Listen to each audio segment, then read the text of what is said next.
What you're looking for, you can find it here on the whole TV. What you're looking for,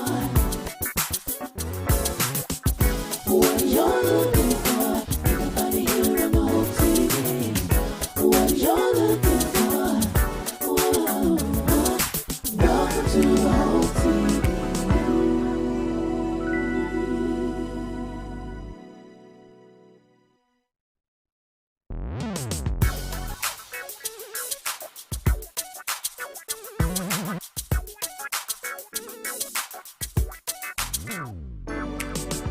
What you're looking for, you can find it here on the whole TV.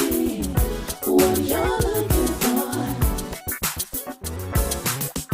what you're looking for, you can find it here on the whole TV. What you're looking for, whoa, welcome to the whole TV.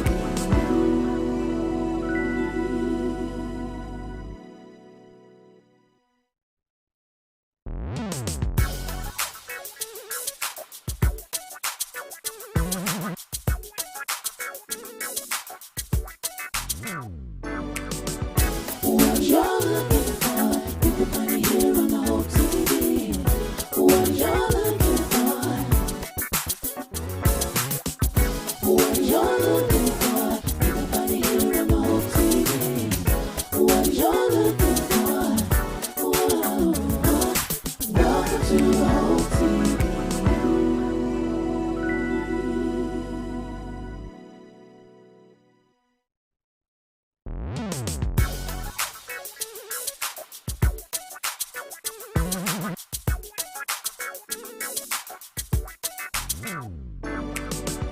What you're looking for, you can find it here on the whole TV.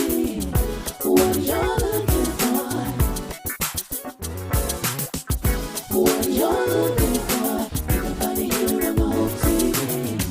What you're looking for, whoa, welcome to the whole TV.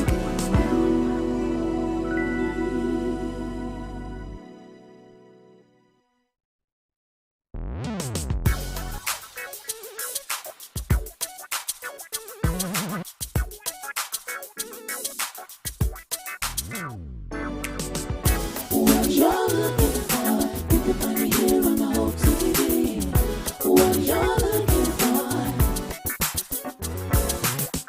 what you're looking for, you can find it here on the whole TV. What you're looking for, whoa, welcome to the whole TV.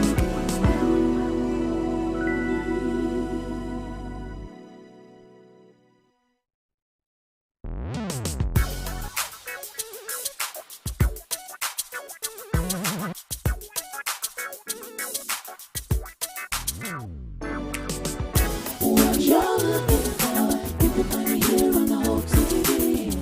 What you're looking for, what you're looking for, you can find it here on the whole TV. What you're looking for, whoa, welcome to the whole TV.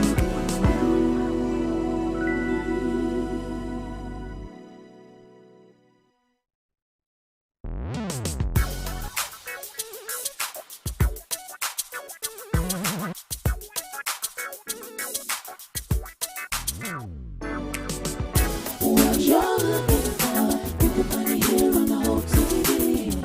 What you're looking for, what you're looking for, you can find it here on the whole TV. What you're looking for, whoa, welcome to the whole TV.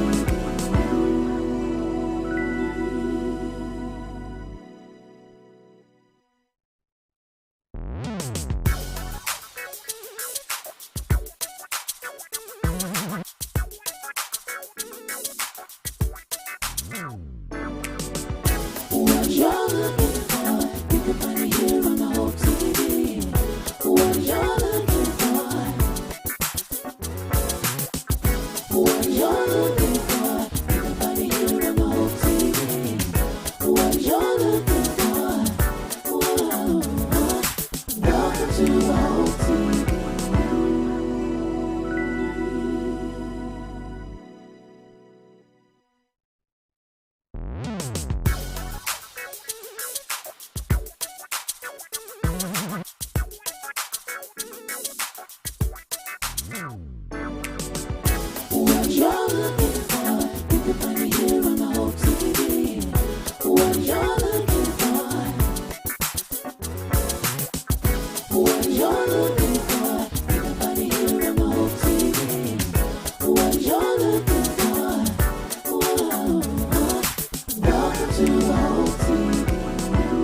beyond my dreams, but it don't mean nothing. Life's not good as it seems. Love and riches, what do they really mean? They may come and go, but you will never leave. So save your treasure. We find our pleasure. All our joy is in you. Just want more of you. So save your treasure. We find our pleasure in you. You are reward. Oh, your presence. Your presence is a gift. Your presence is a gift. Your presence is a gift. I'm thankful because you are reward. Your presence. Your presence is a gift. Your presence is a gift. Your presence is ooh. God, we're desperate for you. Like we need air, like we need water. But most importantly, we need your presence. So save your treasure. We find our pleasure. All our joy is in you. And your right hand there treasures and pleasures forevermore. So save we find our pleasure in you.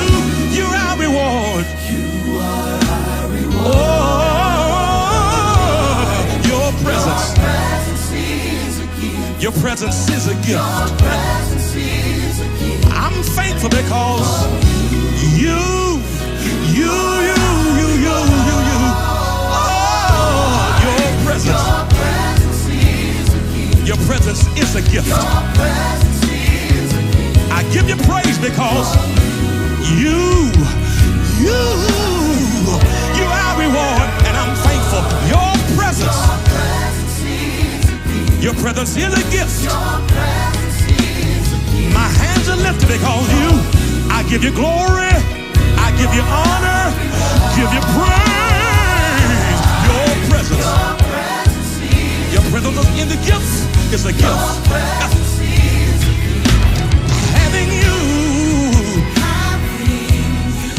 it is plenty. That simply means you're more than enough.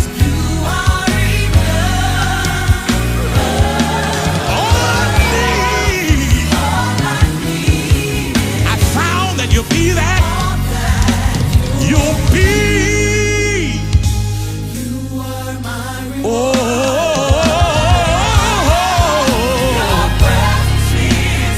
your presence is a gift. I'm thankful because you're our reward. Your presence is a gift. Your presence is a gift.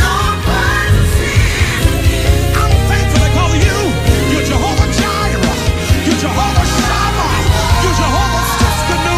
I said your presence is a gift. I thank you because your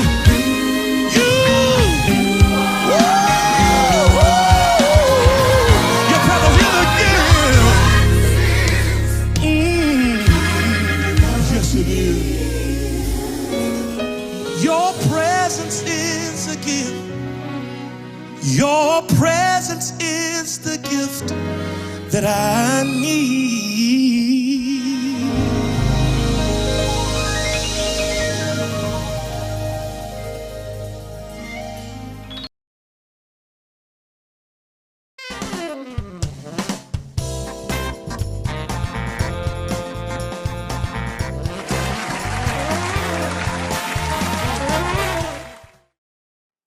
What's up, fam? What's up, fam? What's up, fam? What's up, fam? And welcome to Friday Night Live with E. Dewey Smith. Listen, friends, you have made it. We've made it all to the last Friday of April 2021. Can you believe that? Here we are, April 30th, 2021. Just about 46 more minutes in this month. We're moving into the month of May, and you're still here by the grace of God. We finished, I guess, the first third of this year, and 33% of this year is gone, and 66% is still left, and we're here. And I'm just glad to see you, and I want you to know that no matter what may not be going the way you want it to go, the very fact that you're here, it means the world to us, and we give God praise for you, and you. And we started this network 13 months ago, to be exact. The Hope TV, I thought was just something we was going to do throughout the pandemic, just stay in touch with our members of our church. And I thought it was going to be a few months at best.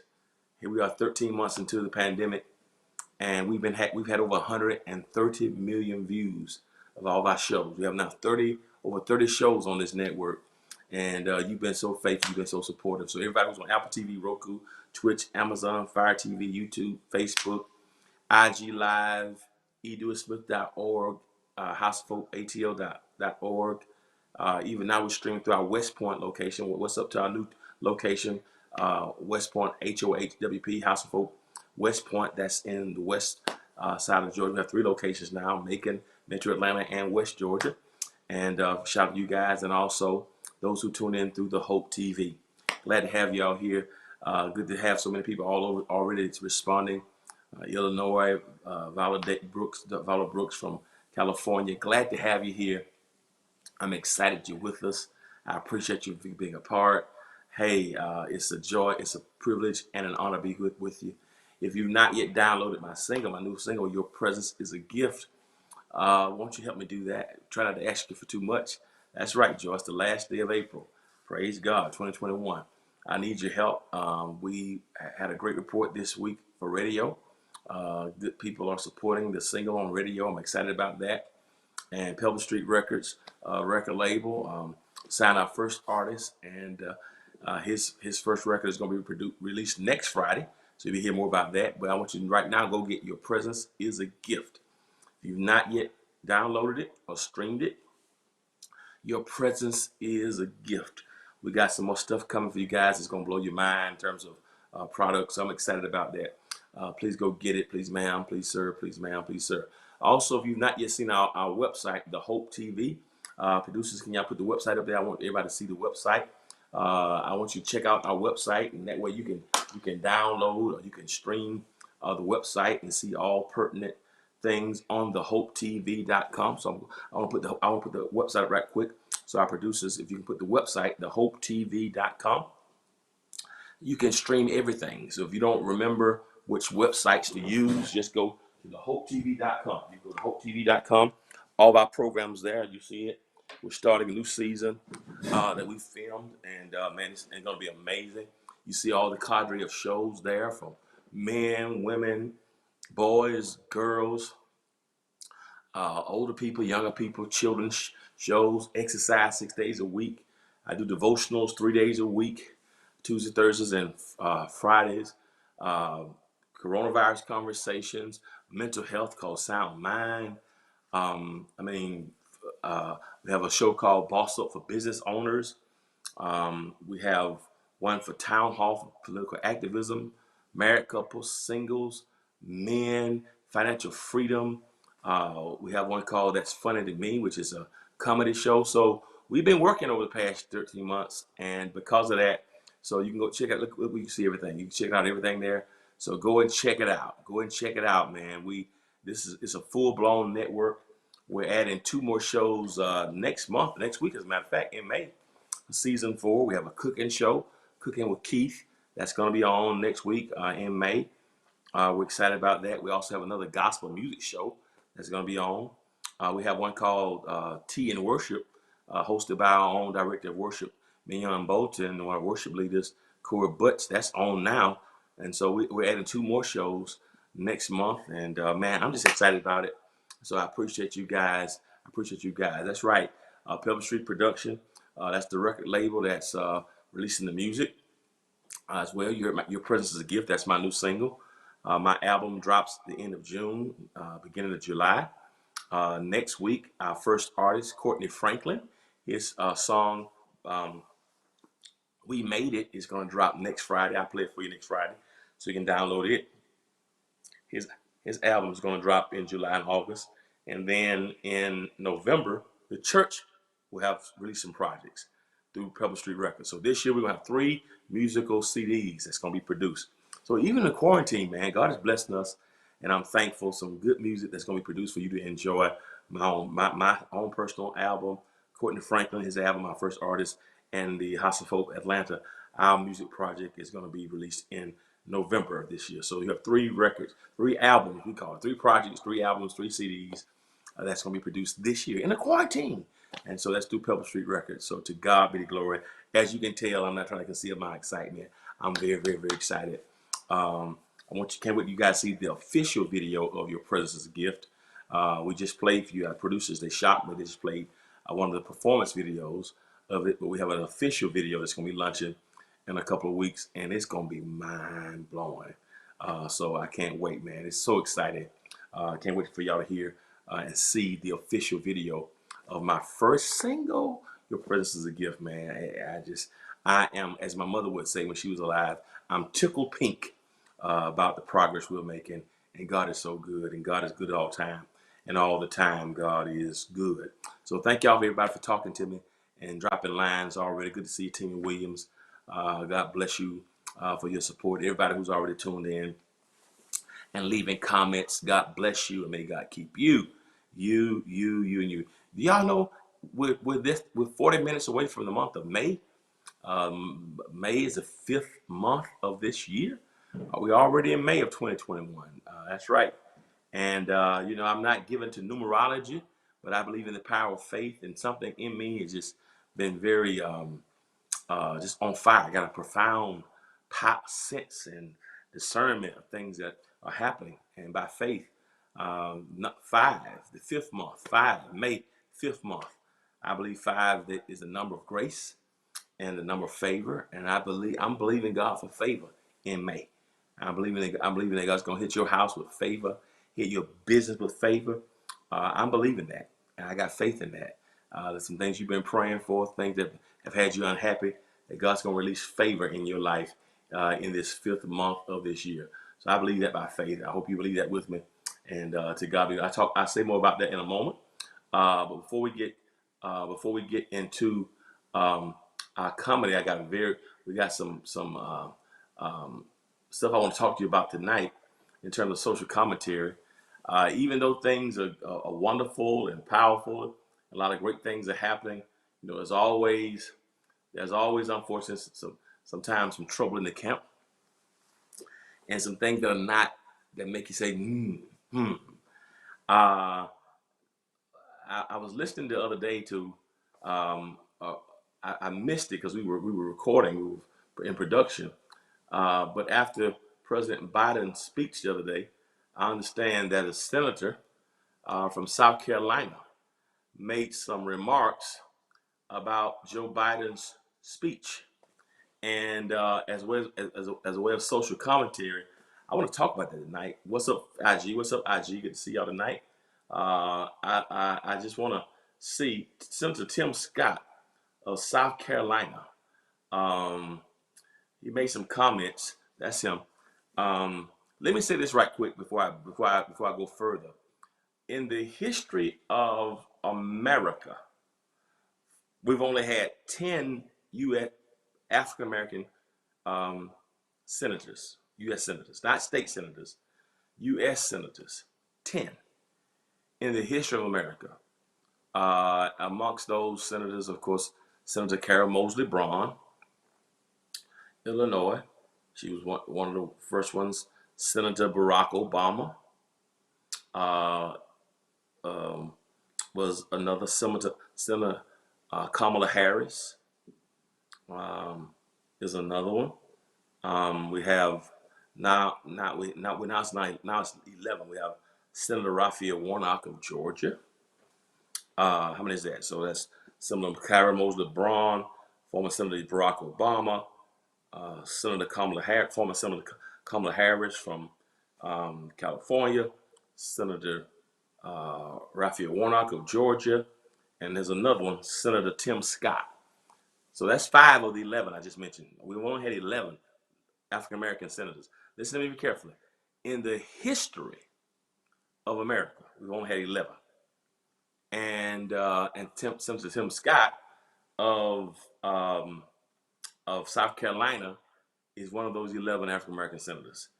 And what is interesting, he's talked a whole lot about being pulled over by police and having to experience racism in South Carolina. As a black man in South Carolina, South Carolina is as southern as any other place in the nation. And so you have a black senator from South Carolina who's been very vocal about the mistreatment that some African Americans have faced at the hands of law enforcement, and some of even his own experiences that he's faced at the hands of law enforcement. But I want y'all to hear his statement. I want y'all to listen to this statement. He made a statement the other day about racism and African Americans in America. So I want y'all to check this out. So let's go to it right quick. I want y'all to see this and let's talk about this right quick. I want y'all to hear what he said, and y'all let me know what y'all think. I'm gonna come back in a moment, but let's go right to some of Tim Scott's speech. I hope that producers, do you have that video? Let me know if you have it or not, because I want y'all to hear this guy. I don't know if our producers have it or not, but I was completely. When America comes together, we've made tremendous progress, but powerful forces want to pull us apart. 100 years ago, kids in classrooms were taught the color of their skin was their most important characteristic. And if they looked a certain way, they were inferior. Today, kids are being taught that the color of their skin defines them again. And if they look a certain way, they're an oppressor. From colleges to corporations to our culture, people are making money and gaining power by pretending we haven't made any progress at all, by doubling down on the divisions we've worked so hard to heal. You know this stuff is wrong. Hear me clearly. America is not a racist country. It's backwards to fight discrimination with different types of discrimination. And when America comes together, we've made tremendous progress, but powerful forces want to pull us apart. 100 years ago, kids in classrooms were taught the color of their skin was their most important characteristic. And if they looked a certain way, they were inferior. Today, kids are being taught that the color of their skin defines them again. And if they look a certain way, they're an oppressor. From colleges to corporations to our culture, people are making money and gaining power by pretending we haven't made any progress at all, by doubling down on the divisions we've worked so hard to heal. You know this stuff is wrong. Hear me clearly. America is not a racist country. It's backwards to fight discrimination with different types of discrimination. And it's wrong to try to use our painful past to dishonestly shut down debates in the present. I'm an African American who's voted in the South my entire life. I take voting rights personally. Republicans support making it easier to vote and harder to cheat. And so do the voters. Big majorities of Americans support early voting, and big majorities support voter ID, including African Americans and Hispanics. Common sense makes common ground.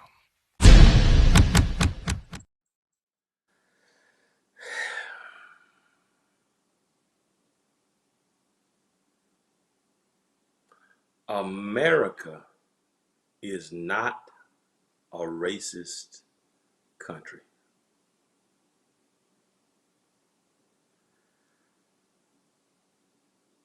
I'm trying to figure out what in the Gehenna is going on here. How can anybody with a modicum of common sense and knowledge of American history, not the whitewash version, but authentic America was built on racism. America's infancy was rooted in racism. From the Pilgrims mistreatment of the Native Americans who were already here when they came from Great Britain,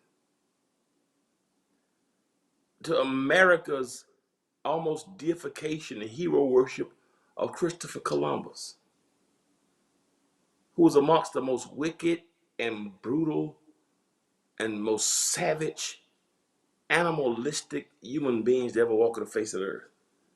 And we have a day called Columbus Day for all of the evil, debauchery committed at the hands of Christopher Columbus, who never discovered America. America didn't need discovering. Native Americans were already here. And you study his history, and yet we deify this savage. The entire country, the economy was built on the backs of slaves. Most of our buildings in DC, this country was built enslaved people. Before the textile industry, the cotton and the wool industry. I mean, railroads, all of that was built by African American, by slaves. The U.S. Constitution mandated that African Americans would just be considered 3/5 of human beings for voting rights. When you look at the marginalization, the disenfranchisement from slavery to sharecropping to Jim Crow, Plessy versus Ferguson, Brown versus the Board of Education, when blacks have fought in every war that America has ever participated in, and yet at the same time fighting in Vietnam and Korea, World War I and II, American revolutions and British revolutions, but still not, America fought for freedom while enslaving African Americans. And even to this day, voter suppression is happening all over this world. And this dude has the nerve and the audacity and the unmitigated gall to say that America is not a racist country. When the former president just called African countries S-holes, when travel bans were placed on nations where brown and black people to prevent them from coming to this country. How can anybody ever make such a dishonest and a downright evil misrepresentation of what this nation stood for? And they're literally trying to whitewash history. Not even, I don't know if you guys have noticed it, but even with this insurrection that took place, with these terrorists that overtook the Capitol, they're trying to say it was not terrorism. They were just angry people. They're heroes and they're patriots. I don't know if you listen to the language, they're just angry and nobody causing the harm. Something we all saw with our eyes, and Tim Scott and his others are really trying to diminish, like we didn't see a police officer killed. How can you say America is not racist when all of the killings we've seen, from George Floyd to Ahmaud Arbery to Breonna Taylor to Sandra Bland to Tamir Rice to Trayvon Martin, I mean, and even the ones we've seen most recently, even in Minnesota. We got a hashtag for so many names. When you look at redlining, when you look at the school districts where the north side, the northern portions of our town get the resources, when you look at the new Jim Crow, Michelle Alexander calls it in the book, the whole prison industrial complex, when you look at how African Americans are victimized by the criminal justice system, how can you say that there is no, listen to me, man, I just saw that, and I want to say a word.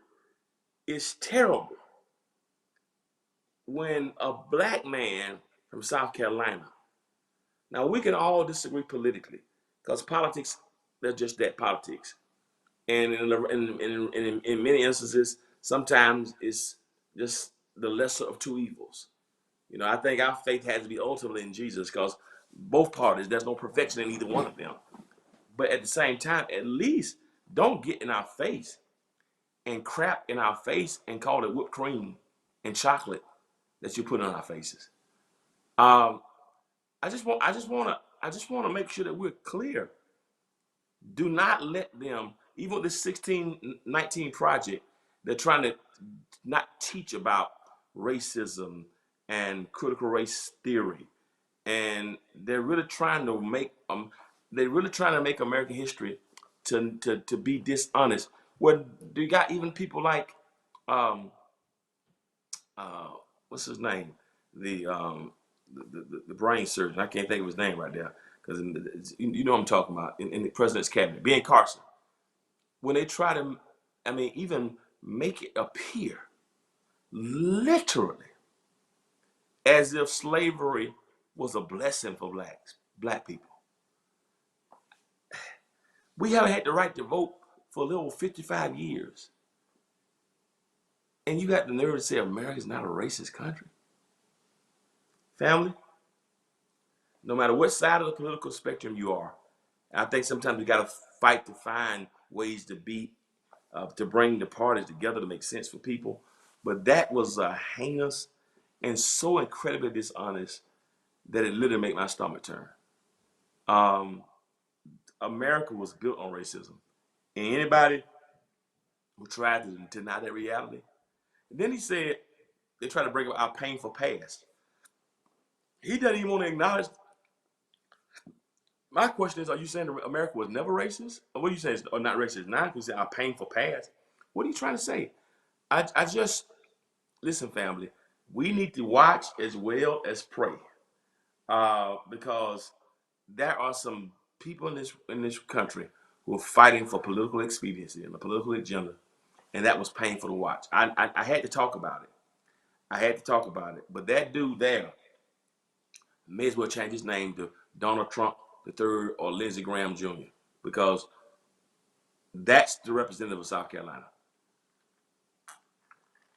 Painful to say the least. And I just want to hit on that. So we have not yet overcome. We've not yet arrived. Racism is still a part of America, the fabric of America. And for a U.S. senator to out of his mouth spew such pusillanimous words is sickening. And it's repulsive and it's disgusting. And so dishonest. Such a dishonest diatribe. And so don't go to sleep on and don't go to sleep in Zion. Don't be at ease in Zion. That was terrible. I had to talk about it and bring some awareness for those who didn't hear that. That was disgusting and sickening to say the least. And so let's be engaged in the political process. But that was absolutely disgusting. All right. Now, while I'm on that, I want to have another conversation right quick that's very important. I hit on it a couple weeks ago, but I need to revisit it. There's still a lot of conversation. We're talking about racism in America, and I just mentioned how African Americans are disproportionately affected and marginalized and disenfranchised. Literally at every negative, almost in every category where there's some type of blight or societal ill, African Americans, we're at the bottom of the class. Health disparities, finances, education, entrepreneurship, you look at it in some way. And even in terms of what's happening now with COVID-19. COVID-19 wreaked destruction in the African American community like we've never seen. It was so bad. I had a meeting this morning and a conference this morning with one of our local funeral homes, and to pour into the funeral staff, and to see how completely overwhelmed the funeral directors were, filled with depression. They said, Pastor, COVID has just, I never thought about how funeral directors and funeral home staff, those who work at funeral homes, can be overwhelmed and burdened by what's happening, in terms of deaths, the regular deaths. And we spent a great deal of time, even this morning, just trying to pour into the staff this morning and listen to them. You can hear the pain. It is amazing.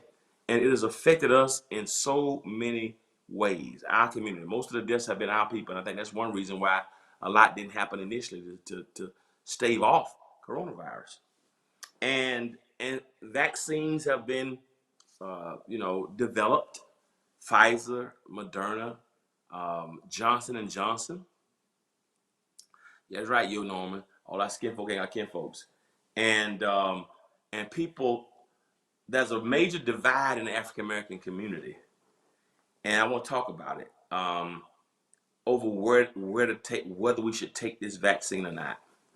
I was talking to my son Kamari, who is finishing up his sophomore year at Morehouse, and he's getting ready to, he's entered his junior year. So he missed half his freshman year, missed all of his sophomore year on campus because of COVID. And as they're talking about going back in the fall, Morehouse has now mandated that all staff and students who come back in the fall have to first be vaccinated. And my son is a sophomore in college. You know how 19 and 20 years old, 19 and 20-year-olds are, particularly at HBCUs. They're not trying to listen to any vaccine. They're full of righteous indignation and full of skepticism and black power and distrust of the government, and the Tuskegee experiment. And we don't know what's happening, and, all types of conspiracies about whether or not, this is something Bill Gates is doing, if it's the mark of the beast, if it's something dealing with the cell phone, the G5 tower. So a whole lot of commentary. And a few other schools have already announced that they will have their students that have to take the vaccination before they come back in the fall. And in the African American community, we've been very, very skeptical and had some serious conversations about whether to take the COVID-19 vaccination. Now, this is interesting. I want to talk about it because we just had a partnership with Walgreens. We have a partnership with Walgreens. Walgreens comes to our Atlanta campus and is doing counseling about the COVID vaccination, and also whether or not to offer it to people who want to get it. And a lot of people are skeptical. Is a real divide about whether to take this piece. I've not tried to push it on people because I want people to make their own decisions. I want people to take the vaccine, and 10 years past something happen, and you told me to do it. I think it's kind of personal. But I've had a few conversations with people who wonder, why should the church be partnering with pharmacies that offer COVID-19 vaccinations? And people ask me, well, what are your thoughts on this? Should I get the vaccine? Should I not? Well, let me just share with you where I am about this. They say about 600,000 people have died from COVID. I'm also talking to some medical examiners and people in the medical industry, and they're saying that these numbers are not accurate, and that certain states have suppressed, like Florida, other states, that they stopped discounting some of these numbers months ago. So we really don't know how many people have died of COVID-19. The other side of this spectrum, they were saying that, when people died, that they would just automatically assign it to COVID, even if it was something else. But most of the people who I've talked to in the medical industry, they said, and even funeral directors, they've said, man, that literally everybody that comes in there who's dying, maybe 80% of their deaths are COVID related. And I'm concerned about how COVID has affected our economies, our mental health. Suicide rates have increased through the roof. People who need therapy and psychological help, 4,000%. Churches not meeting, having funerals by Zoom. And even as the country is opening up, many churches made a wise decision to do public safety. Many of our children are struggling in schools. Teachers weren't prepared for this. Parents weren't prepared for it. This digital divide, and kids who don't have Wi-Fi and internet access. A lot of these things, kids been at home while their parents have to go to work, and so you have, a lot of situations, truancy. It's now virtual truancy where kids not going to school. And so people are asking me, well, should you take this vaccine? Kamara's like, don't take the vaccine, Dad. I don't want you to take it. Don't take it. It's the government. And you know what they did in Tuskegee. Well, let me say this. The government is something that we can't, I understand why we have suspicion of the government. But I also don't think that this is the same piece as the Tuskegee experiment. The thing that gets me here is that the numbers of Caucasian people who are coming to African American communities to get the vaccination, that tells me something. White folks don't run to black communities to get shots for nothing. That's going to be detrimental to them. And I really believe that our skepticism is being used against us. So should you take the vaccine? That's a decision that you got to make for yourself. What I will say to you is this: we cannot go another year with 600,000 deaths. People say, well, just teach people how to build their immune system up. We should. Teach people how to wash their hands. We can. Wear a mask, and we can. But with all that, the way this whole thing was politicized, we cannot go another year with 600,000 more deaths. So I think that there's a degree of ignorance and suspicion that's been used against us. Me personally, I took the vaccine, and I took it because I thought, what are the options? I took it because I had to trust. We get vaccines for measles and for mumps and chickenpox and rubella, and we take our kids. They have to get shots to go to school and immunization records. And I just believe that this is a global pandemic, and I don't believe that this is the government trying to eliminate all black folks. I just don't believe that in this particular instance. And for me, it's about what can prolong life.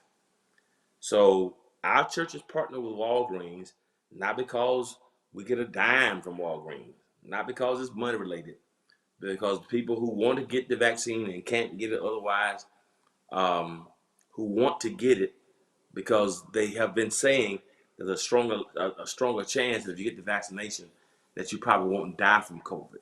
Now, a little bit of ambiguity whether you can contract COVID once you had the vaccination. Now they're saying we have to get a vaccine shot every year like the flu shot. But my point is this: we cannot go another year like this. Right now, we don't have much options. And I just think it's the lesser of two evils. And for me, whatever's going to extend and prolong life is something I think African Americans should consider.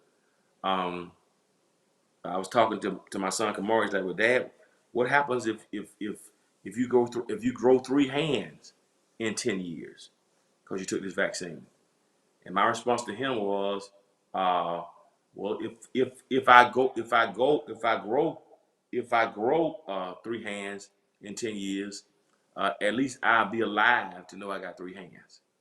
Yeah, and you're right, Duana. There is a whole lot of good to see you, Pastor Carol Simpson. I love you, Las Vegas. And Pastor Simpsons, the Simpson out Shekinah Glory.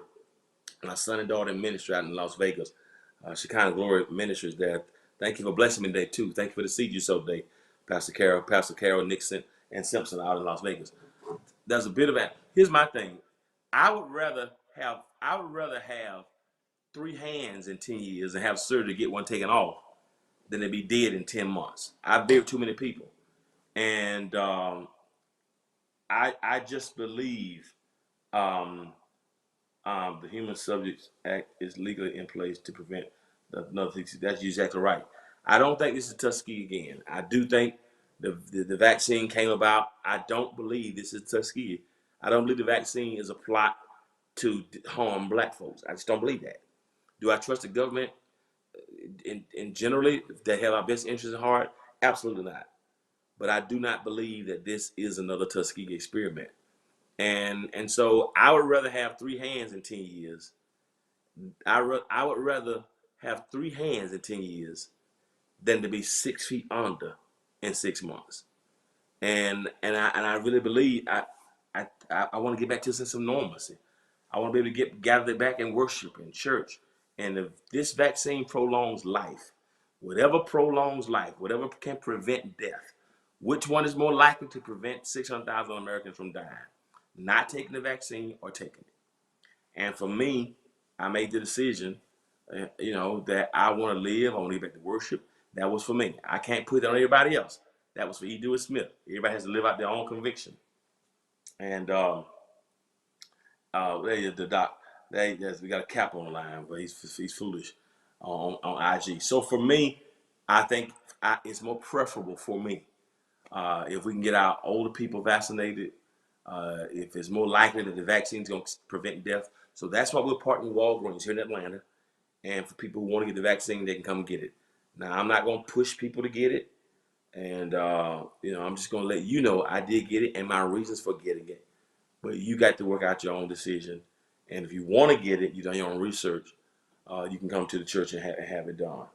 And, yeah, and that's a great question. Prophet Thomas says, we have to ask ourselves the question on IG, will more people die from COVID or the vaccine? That's a great question. Will more people die from COVID-19 or the vaccine? That's what, same thing I'm saying. Which one is more likely to prolong life? Taking it or not taking it?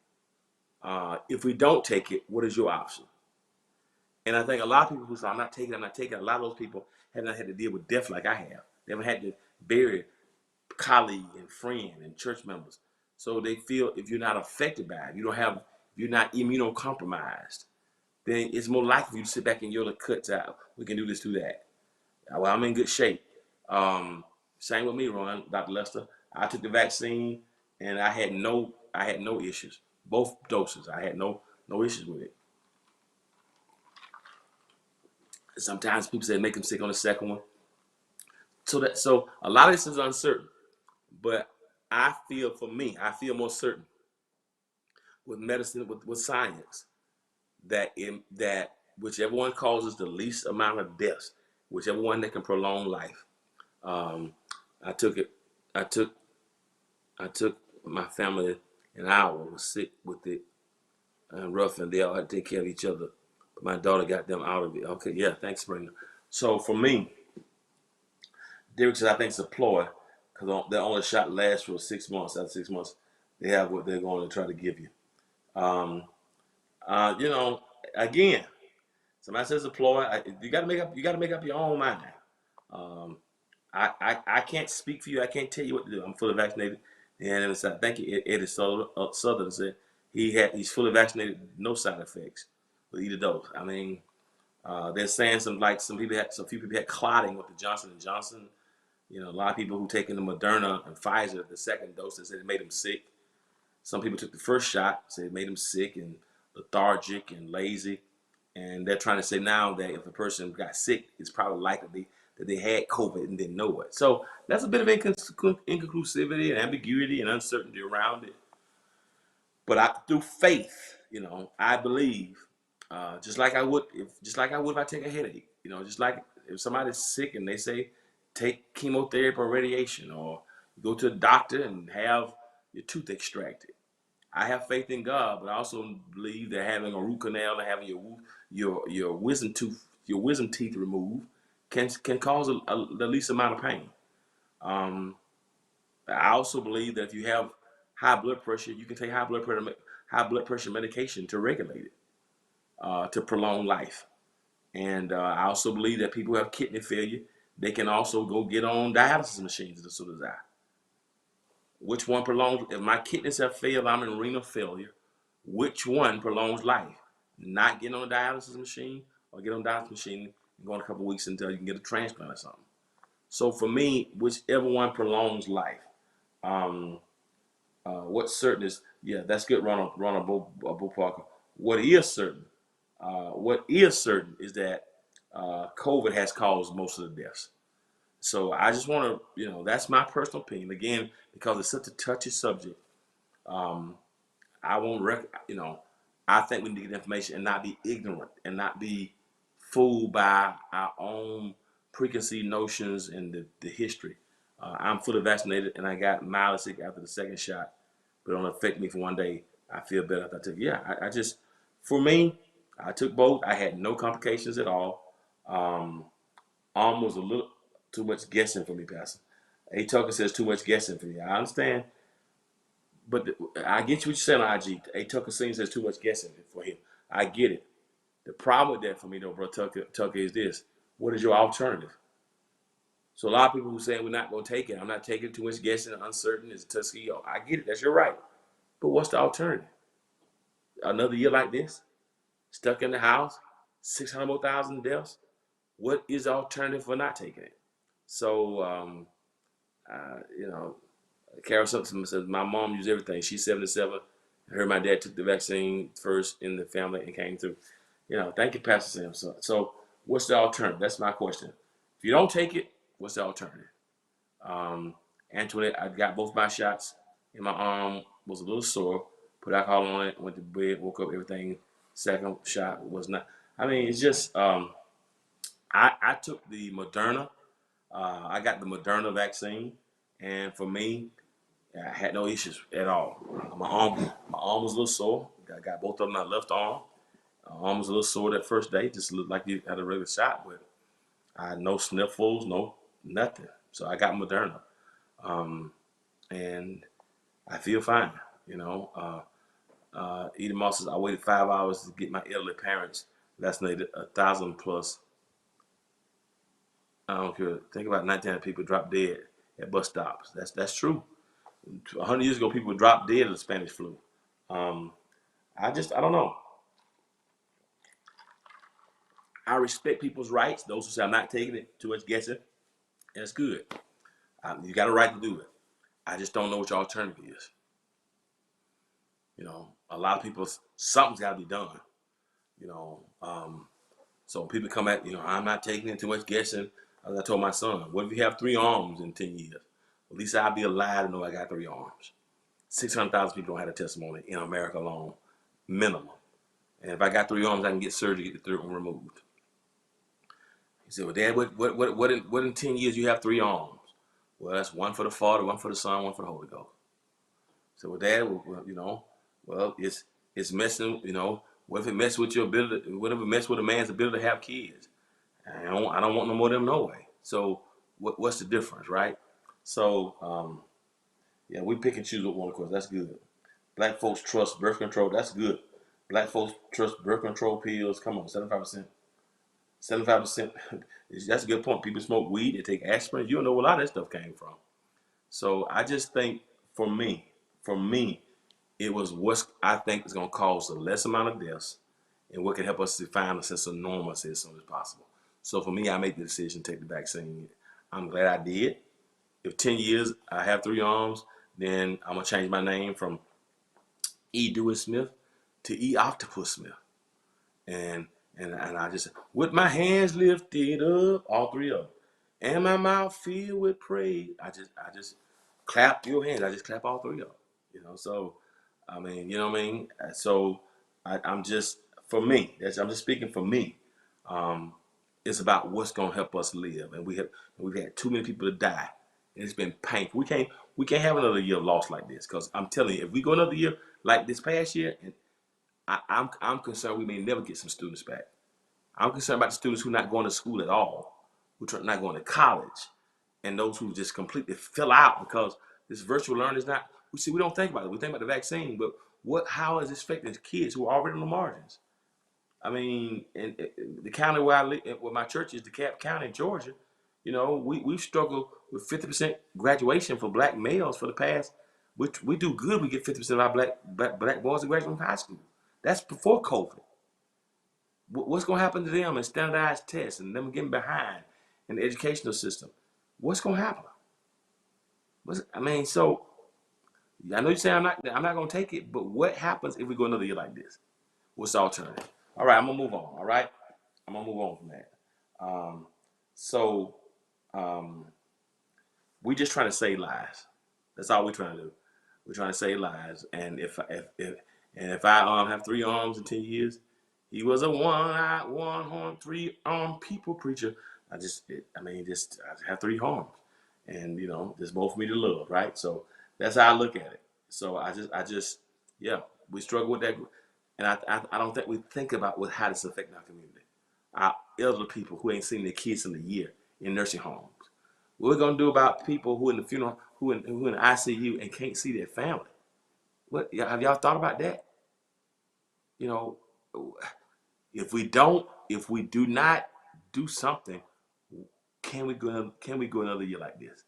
So Jonathan says he knows kid 16. Yeah, it is completely. It's giving us all PTSD, post-traumatic stress syndrome, and I'm just concerned, right? So with all that being said, I hope y'all got it. So for me, I took the vaccine.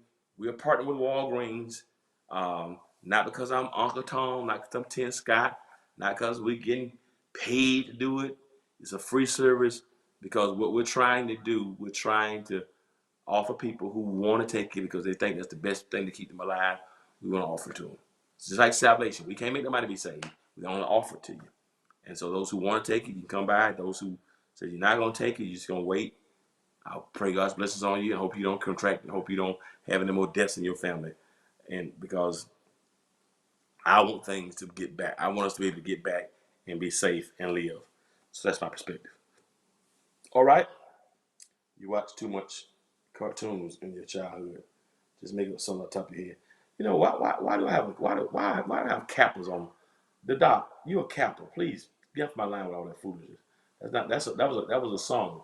One eye, one home, flying purple people. I didn't make that song up. That's a real song. I know you're a young rookie, you don't know that. That's a real song. The three arm, yeah, be the three arm you do it. I'm serious. I hold my Bible one, I hold the microphone with the other, I hold my sermon notes with the other. All right, so yeah, so let's come out with a new line of shirt, sport coats with a third sleeve. Yeah, I mean, I just, I live my life, and if I can live most of my life with two arms and close out the last chapter with three, there's more people to love. If I got three arms, another hand, then that means I can hold three donuts instead of two.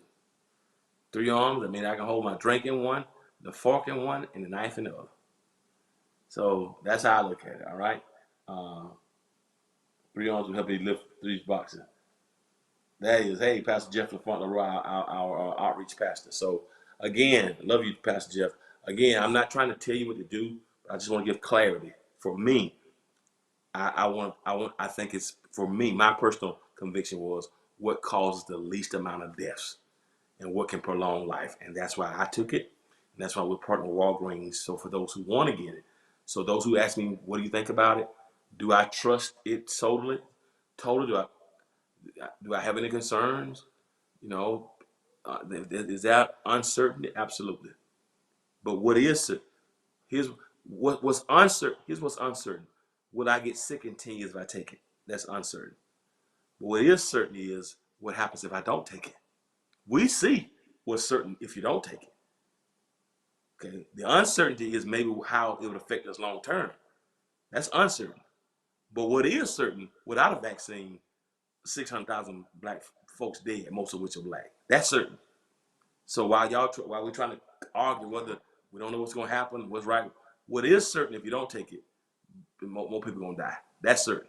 So that's without question. All right. All right. Let me keep going. All right. Y'all ready? Now let's go to our 5 funny videos. Y'all ready? Let's go to our 5 funny videos a week. Let's go to our 5 funny. If you put that screen up, our 5 funny videos a week. Y'all ready? Our top 5 funny videos a week.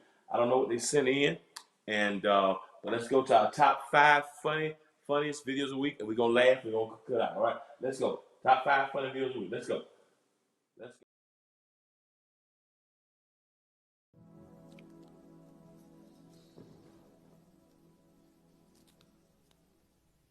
All right. That's all right. God bless you. God bless you, family. May the good Lord be with you to strengthen and empower you.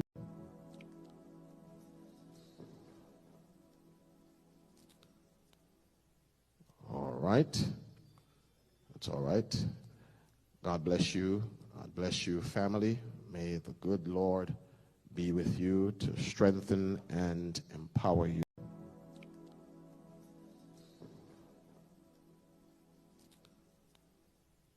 All right. That's all right. God bless you. God bless you, family. May the good Lord be with you to strengthen and empower you.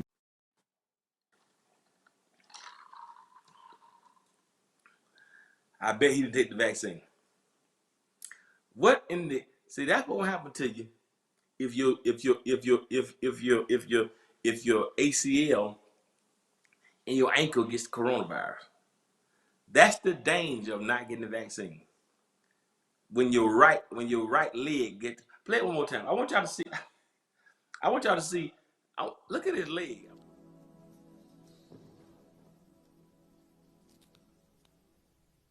All right. That's all right. God bless you. God bless you, family. May the good Lord be with you to strengthen and empower you. First of all, let me shout whoever that was on the microphone, the pastor, whoever it was. I don't know how he kept his cool. All right. It's a good Lord bless. I would have been on the floor, dying. I mean, what he thought? Oh, Peter, don't be afraid. What, he wade in the water? What was he trying to do? Trying to take out what? Is he just goofy? I mean, what happened? Shout out to the pastor. Because the pastor got to be very, very goofy, or a nerd. Because no, he not from the pastor can't be from the streets. Because if you're from the streets, you would have had to say something right there. You got to dig right there. You can't let that happen. That moment right there. All right, family. God bless you. Shout out to him because he's much better than I am. Because I would have had to say something. That dude fell down every one of those steps. We saying we're climbing Jacob's ladder. Every round goes higher and higher. What's the opposite of Jacob's ladder? It's when your ACL gets the coronavirus. And if you don't, the angel must have been lifting him because Ray Drew says he fell in slow motion. My goodness, God bless his heart. Listen, y'all, whatever you do, that's what it was. OP, don't be afraid. I said, skip to the. Oh, he died, boy. I tell you what, if he was a member of that church, he should have resigned his membership. I don't know if it was a preacher. What is he doing? Because it didn't look like, I don't know what. It didn't like he missed a step. It like he just, what was he doing? What was he looking at? Play it one more time. I want to see what he looked. Because it looks like was his shoes too slippery? Because it looked.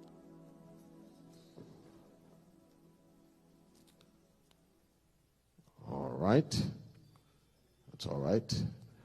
God bless you. God bless you, family. May the good Lord be with you to strengthen and empower you. Yeah, he missed that step. Y'all see it? Play it one more time. I'm gonna play it one more time. Ray, I think he missed that first step.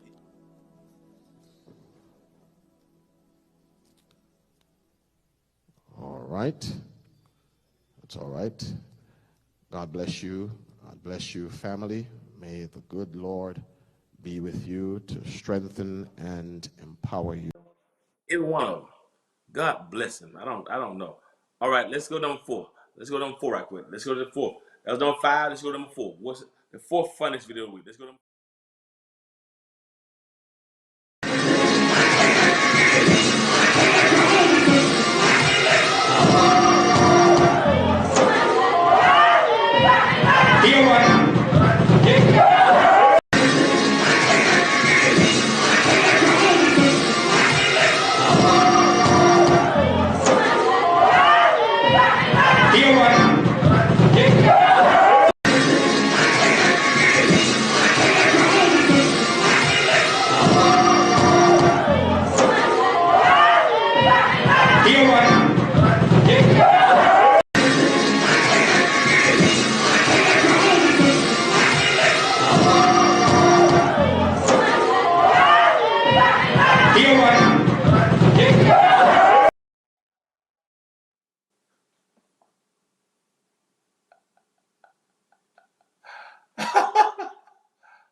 play, one, play one more time. Play one more time.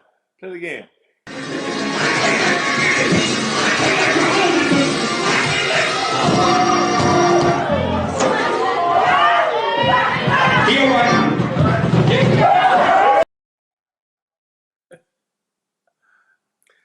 For those of y'all who want to know what's going on, let me tell you what that's about. I have been there, done that. Some people, when they get happy in church, and I've faced it, especially when I was younger.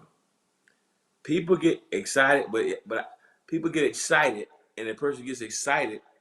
It's almost like they have to go and just grab the preacher. I've seen them throw shoes, throw purses. I first started preaching. When I would preach, I was very, very, very energetic. Athlete, played balls. When I started preaching, I would walk the pews or get on the floor and walk the pews. And mothers of the church would come and grab you. They get excited and they get filled. And when they got the Holy Ghost, they just come and grab you. And I never shall forget, I was preaching one time in Dublin, Georgia. And I was preaching at the Sandy Forward Baptist Church. Late Pastor O.L. Morris was the pastor. I must have been 22, 23. And I was preaching. I got in the close of the sermon. I had a good voice. And I was walking on the floor and walking. And a mother, about 5'9", 280 pounds, came out that pew. I probably was weighing about 175 at the time, maybe 180. And this woman almost like Dre Drew, she got in the 4-point stance like you used to at Georgia. And in her mind, the Holy Ghost said, "Down said hut." And with every fabric of her being, white dress, black stockings and white shoes, white stockings and black shoes, peppermint, smell like mothballs. She came and she dove into my side. It was a perfect form tackle. She had a head on this side. She had a shoulder she put right in my rib cage. I got the microphone. And she hit me with such a tenacity. I couldn't take it. I wasn't looking. And I was hollering. Boom. And she hit me and we both went down on the floor.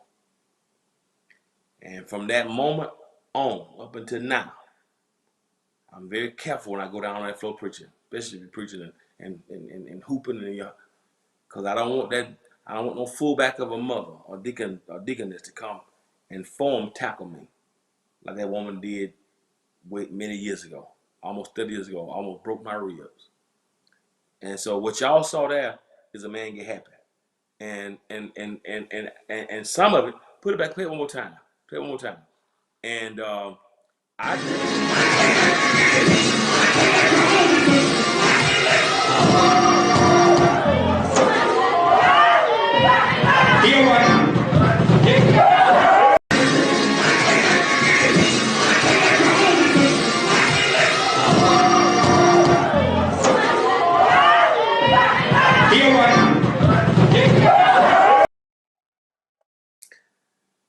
Now the problem I got, what an armor bearer. What was an armor bearer? What was the assistant pastor? You can't let him grab him like that. Some people say not the Holy Spirit, it could be a demon trying to distract you. Could be. I'm not, but I've seen a lot back in the day when we had real church, that happened all the time. People come grab you, they throw. But in that instance, you can't let the man grab you like in the pulpit. You're gonna have to, like he was swinging his hand trying to hit it. So that's what you need to know how to punch and do some taekwondo. Cause you just can't come grab me like in the middle of the pulpit and just push me to the floor like that. That's fighting. And they say, he all right, the sermon over with. Because what you gonna do after that point, Ray Drew? What are you gonna do when you just got lambasted in the church by a man that's shouting? And this man will literally knock you on your behind while you preaching the gospel. The Bible says you're supposed to shake the dust off your feet. It didn't say you're supposed to be knocked off your feet by somebody on the Holy Ghost. So we just need to let's pray that everything was all right. But that thing blessed my life, and that reminded me of why some preachers like this. So I'm just gonna teach. I'm just gonna teach the Bible up here. Put me a lapel mic on. I ain't gonna get loud because I can't have nobody come and knocking me down in the middle while I'm preaching or my sermonic moment. So God bless that pastor. Hope he didn't tear his rib or ACL, because that dude that tore his behind up and knocked him out. Why am I laughing? It's funny. You're not funny, you Taurus? All right. Let's go another. Let's go number 3. Almost finished. Let's go number 3. That's the 4th. Let's go number 3. What's the 3rd funniest video of the week? I'm almost finished, y'all. Y'all give me 3 more videos. There's people's step was order.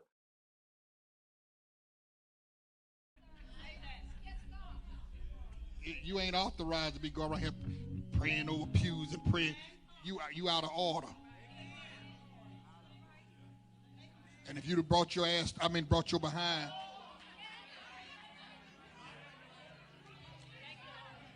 If you'd have came to the teacher, you'd know you don't do stuff that you ain't been authorized to do.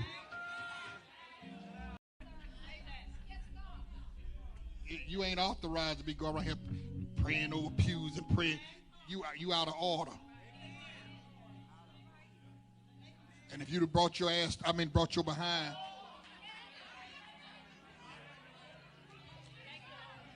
If you'd have came to the teacher, you'd know you don't do stuff that you ain't been authorized to do.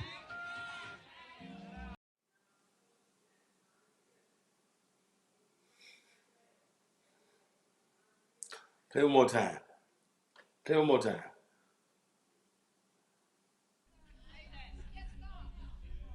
You ain't authorized to be going around here praying over pews and praying. You out of order. And if you'd have brought your brought your behind.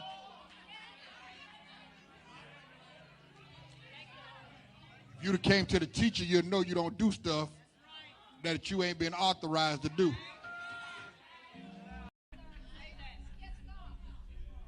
You ain't authorized to be going around here praying over pews and praying. You out of order. And if you'd have brought your brought your behind.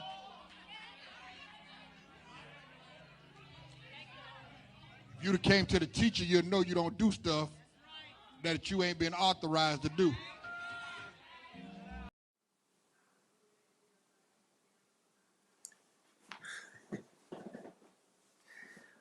Oh, Bishop got a whole lot of irony on there, doesn't he? Obviously, somebody has made him upset, and they're praying. I guess anointing pews before service. Evidently, they're not on the prayer ministry. So Bishop says he's trying to get somebody straight. Obviously, that I don't want y'all praying over the pews and going around touching stuff if you haven't been authorized to do it. You out of order for praying over pews, but you're not out of order for saying ASS in the middle of the sermon in the pulpit, and you're not talking about a donkey. That's just it. It just. I tell you, when you get frustrated sometime in the preaching, maybe we need the other guy to come and grab him in the middle of that sermon. Maybe that's the guy the guy should have come and grab. but obviously the bishop was upset. Somebody upset him. He cussed me for out. You know, I've used the word hell in the pulpit before. A couple of years ago, I was talking about, I took a lot of flack for it. I preached a sermon, I don't know, 2 years ago when what's my boy? He passed away, Nipsey Hussle, and I didn't know much about Nipsey Hussle, but you know, when I saw when he died and some of the stuff he did in his community as a community builder and activist, I preached a sermon. I was like, you know, it's strange how this man did more for his community. Whether you believe with his theology or not, whether he believe in Jesus, was he saved, that I don't know. But what he did, he worked in the community. He was building the community. I said, the problem with a lot of us is we preach the gospel, but we're not doing anything outside the church. I said, some things we can learn from him. I said, and people got mad. They got mad. I said, some stuff, and people say you shouldn't talk, because I said that's something we can learn from this guy. You can't learn from him. He's a rap artist. We shouldn't learn anything from him. Man, he smoked weed. He cussed. And I made a point. I was preaching. I made a point. I said, well, it's funny how people say you shouldn't listen to Nipsey Hussle because he smoked weed, but some of us drank Hennessy. I said, it's funny how some of us are saying we shouldn't say positive things about this guy because he cussed in rap songs. And I said, hell, I cuss. I was saying that to try to stop demonizing people to realize that maybe that's some things we can learn from this guy, because he was doing all kind of programs, hiring people, entrepreneurship, computer programs. A lot of us in church, we don't do nothing for the community. That was the point I was trying to make. And because I made that point, people got mad. I called the sermon the God of Abraham, Isaac, and Nipsey Hussle, trying to show how he worked in the community and he did stuff, and how we got to leave our buildings and go out in the community. And man, when I tell you, they call me everything but a child of God, because I said we can learn something from Nipsey Hussle. So I used that word, but I wasn't cussing at folk. I was trying to make a point to stop lifting us up and lowering other people. But that dude, that was mad. Bishop got mad, and church folks sometimes will make you mad. Boy, they'll make you mad sometimes. I'm telling you, they will make you mad. Saul persecuted the church, absolutely. So he was upset, man. So I don't know, but I just hope they got together. They don't bother no more, cause the next thing he say, you know, that's the first thing. If you don't do that first time, the second time you come back, you and now what I don't hope, I tell some I get upset, but I ain't never used that word toward people before. But I'll tell you what would be funny. You get mad and you go straight Kurt Franklin on folks, but then it got you upset. And then we're gonna come tackle you. All right, let's go number two. Let's go number two right quick. Y'all ready number two? Let's go. Let's go number two right quick. Number two is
see, that's why somebody needs to get. That's why you need 3 arms. My son say, "What happens? You take that vaccine, you get 3 arms in 10 years." Well, if the good Lord let me get this, if the good Lord allow me to go 3 arms after getting this COVID-19 vaccination, that video right there is living proof why 3 arms are useful.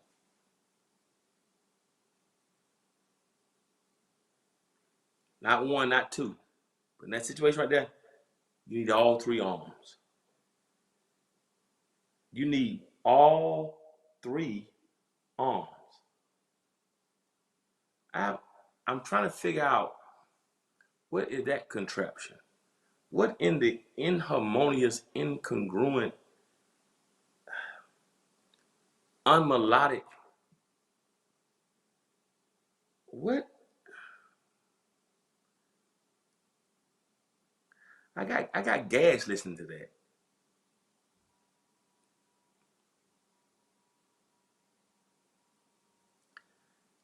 If you got hemorrhoids, that'll make your hemorrhoids act up.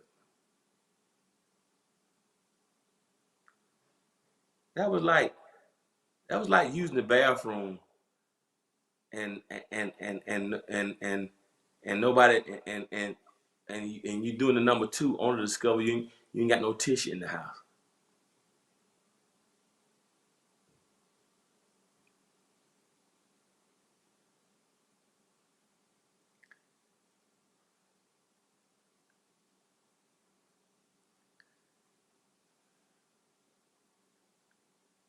Right? Say houseway. What? But they look like they were gonna kill. They look like they stylish, and they look like, they like they got, so a presence about themselves.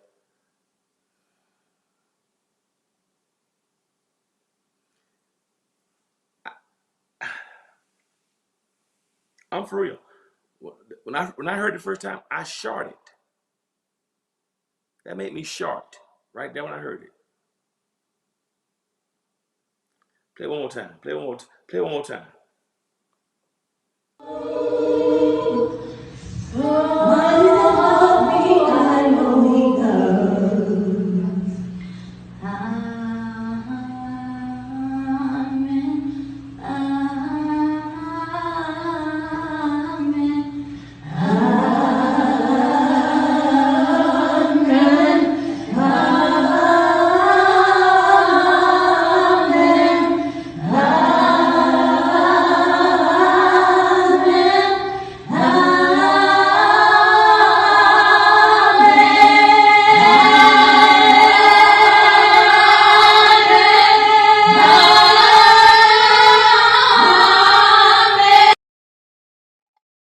Shut that fuck.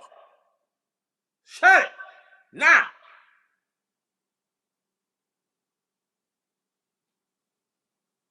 Stop.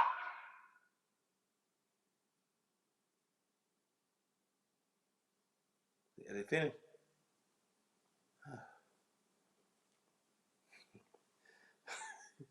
Ray Drew said, man trying to preach behind that. That right there.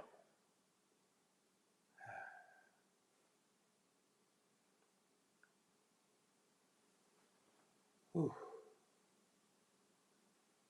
Whew.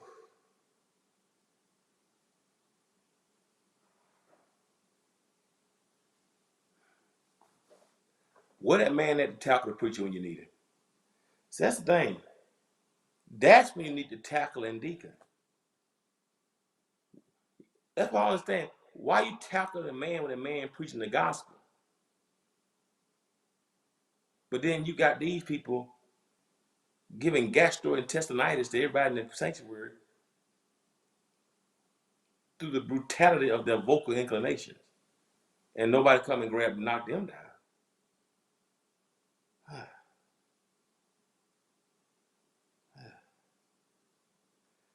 Make you throw up in your mouth, don't it? The doctor said they need some milk. Oh, I tell you, COVID got us all messed up. Woo. All right, y'all. I got one more to show y'all. Y'all fun. This just a rehearsal. This is just a rehearsal. I'm gonna really sing. That's Woodland Johnson, gospel keynote. That's what they needed, some rehearsal. They need some rehearsal. They needed a rehearsal, Vacation Bible School, Sunday School, BTU, YPD, the Fifth Sunday Association Congress, the convention, and the convocation. They needed all that. Oh, but SWV, sister without voice. SWV, sister without voice. No, you got in vogue and you got in rogue.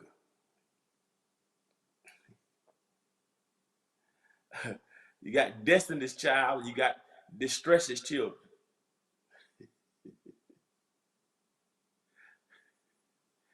You got the five blind boys of Alabama, and you got the three no singing mice. All right, y'all. Let me get to y'all. Y'all ready? I thought I was funny. I thought I was bad. Y'all ready? Music, police needs call. They need it's just tough, boy. And it's hard to sing off key too. So I don't know what was happening.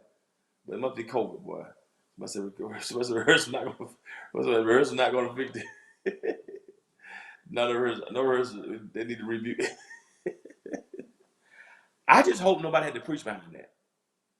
I just hope Ray Drew. That's a good point. I just hope no sermon had to come behind that because that right there, they needed some milk. Something was wrong. I don't know what that was. They were very emotional, hormonal. I don't know what that was. I don't know. I don't know. They had excrement that's supposed to come out that's out the bottom end. The excrement was coming out the top end. Man, they didn't throw the microphones away. All right, let's go. Y'all ready? So my TLC totally lost code. Totally lost code.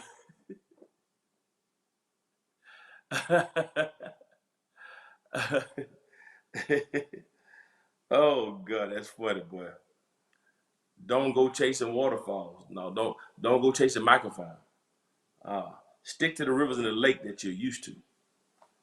Yes, that's what you need to do. Don't go chasing microphone.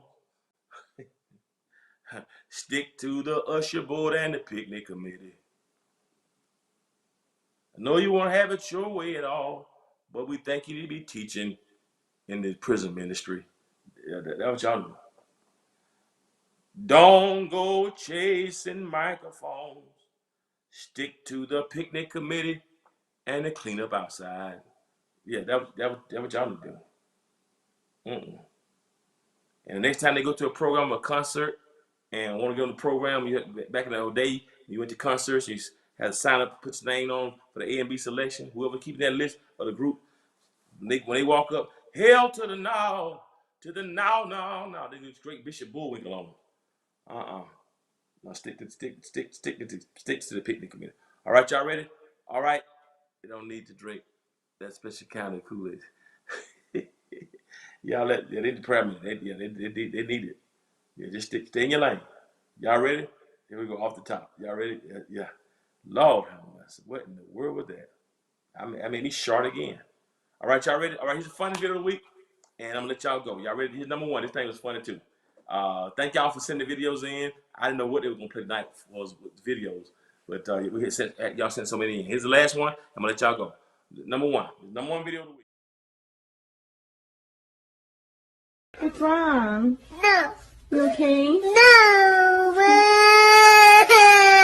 You're not okay? No.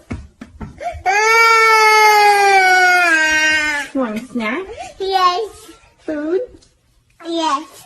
You okay? Yeah, I You fine? did. Yes. What's wrong? No. You okay? No. You're not okay? No. You want a snack? Yes. Food? Yes. You okay? Yeah, I You fine? did. Yes. What's wrong? No. You okay? No. You're not okay? No. You want a snack? Yes. Food? Yes. You okay? Yeah, I You fine? did. Yes. What's wrong? No. You okay? No. You're not okay? No. You want a snack? Yes. Food? Yes. You okay? Yeah, I You fine? did. Yes.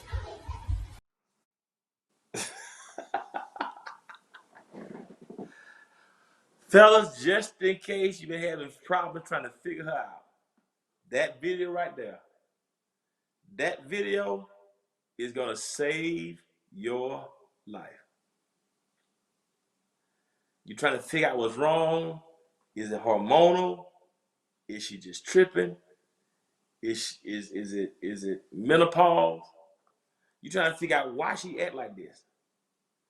That video, if you get that gist of that video, see what happened was the TLC,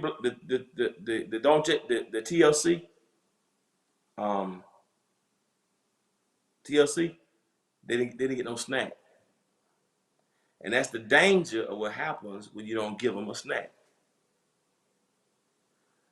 The lack of snacks make them think they're soloists. And all you got to do is realize if you feed them, all the attitude gonna be gone. Y'all see that? I'm gonna play it one more time. I'm gonna let y'all go. This is the last time. What's wrong? No.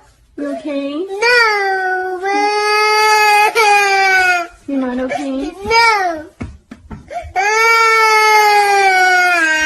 You want a snack? Yes. Food? Yes. You okay? Yeah, I You fine? did. Yes.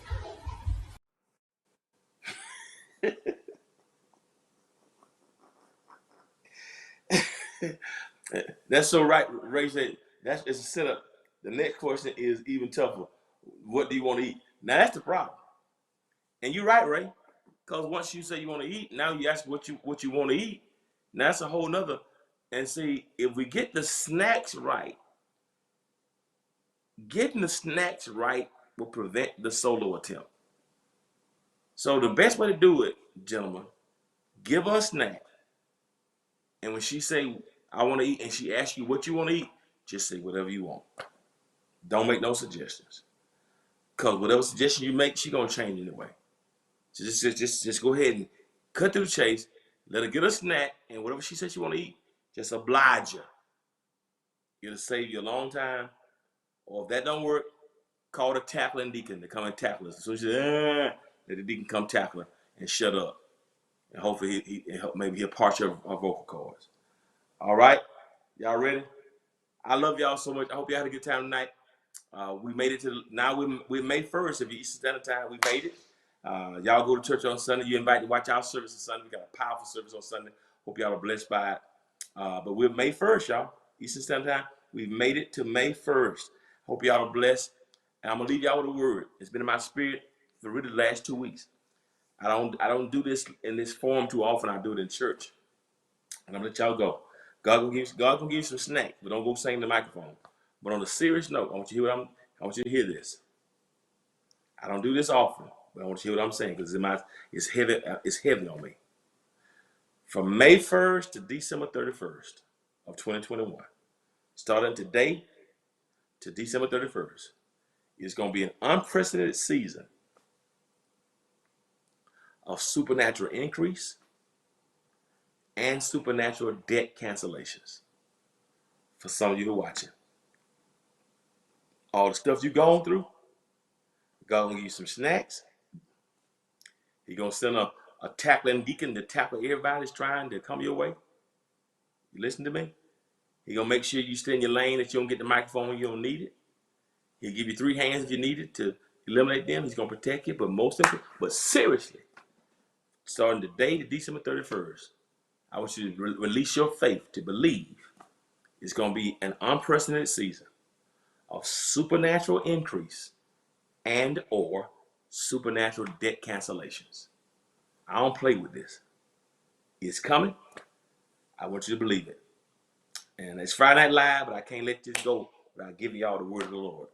Been in my spirit to release on this day, and I released it today. I want to share with you. For some of us, May 1st to December 31st, I got a profound sense of what's happening. Supernatural increase and / or. That's how God showed it to me.